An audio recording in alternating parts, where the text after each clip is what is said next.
standing between our country and prosperity is a small group of radical activists, many of whom have little to no connection to First Nations communities. Exactly. And they are appropriating an Indigenous agenda which they are willfully misrepresenting. Here, here, here. The Prime Minister's elevation of these protesters to the same level as the thousands of men and women in First Nations communities across our country who have in good faith been trying to right the wrongs of Canadian history does a disservice to the spirit of reconciliation.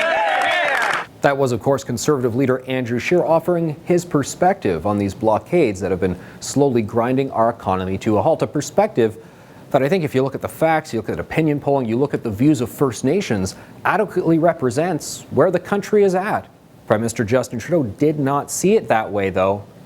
Here's his reaction. Mr. Scheer disqualified himself from constructive discussions with his unacceptable speech earlier today. I'm sorry, say what? Justin Trudeau is the one to determine that the main opposition party leader is disqualified from this conversation, even though we know Andrew Scheer received more votes. The Conservatives got more votes than the Liberals. They just didn't take home the most number of seats. And because he has a view that is not consistent with Trudeau's, he could not sit in this meeting of opposition leaders that included the NDP, the Bloc, and the Green Party, Elizabeth May. What do we think about all of this? Because all evidence suggests that the Andrew Scheer position is the one most consistent with reality, with the facts, and with the views of First Nations.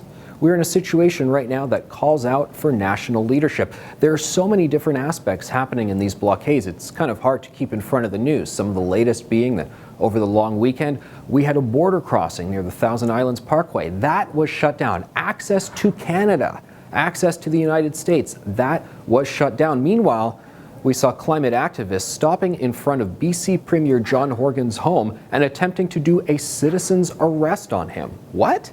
Citizen's arrest for what? Let's cut to the chase. That's called an attempted kidnapping. How do we up the ante in all of this? Let's hope we don't. Let's hope they do not, but they have been encouraged in all of their lawlessness. The Prime Minister cannot bring himself to say, stop doing this, it's wrong, it's illegal. He keeps talking about conversations and dialogue as if there is any negotiating with people who would like to perform a citizen's arrest on the NDP Premier of British Columbia. This has to stop. Something's got to give. Yet right now it seems like there will be no leadership from the federal government. What do you think should happen? Let us know, share your comments, and don't forget to like and share this video.